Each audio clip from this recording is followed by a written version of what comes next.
ఈ ఉదయం ఈ వాగ్దానం మీకోసం ఎలా ఉన్నారు? బాగున్నారా? పొద్దున్న లేచారా? మీ అందరు హ్యాపీగా ఉండాలి. అది దేవునిలో ఉండడం వల్లనే. ఏ కష్టం గుండా వెళ్తున్నారా? బాధ గుండా వెళ్తున్నారా? ఎందుకండి మాకు ఇన్ని బాధలు, కష్టాలు, చింతలు, నిందలు, గాయాలు, కోర్టు కేసులు, కొన్నిసార్లు అండి అన్ఎక్స్పెక్టెడ్ ఇన్సిడెంట్స్. ఎంత ప్రేమ, ఎంత కనికరం, ఎంత వాత్సల్యత కలిగిన దేవుడు నిన్ను విడుస్తాడా? నీకు దూరంగా ఉంటాడా? ఆయన ప్రేమ నీకు దూరపరుస్తాడా? ఈరోజు ధైర్యం తెచ్చుకో. చూడండి, యెషయా గ్రంథం 35వ అధ్యాయం 10వ వచనంలో చక్కటి మాట. యెహోవా చేత విమోచించబడిన వారు సియోనుకు వచ్చిన వారి తలల మీద నిత్య సంతోషం, నిత్యానందం.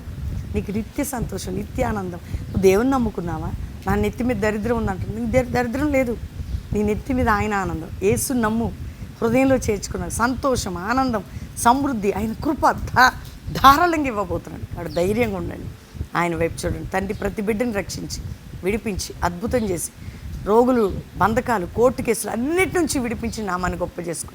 మ్యారేజ్ డే, బర్త్డే బిడ్డను బ్లెస్ చేస్తూ తోడై ఉండమని యేసు నామములో అడుగుచున్నాము తండ్రి. ఆమెన్.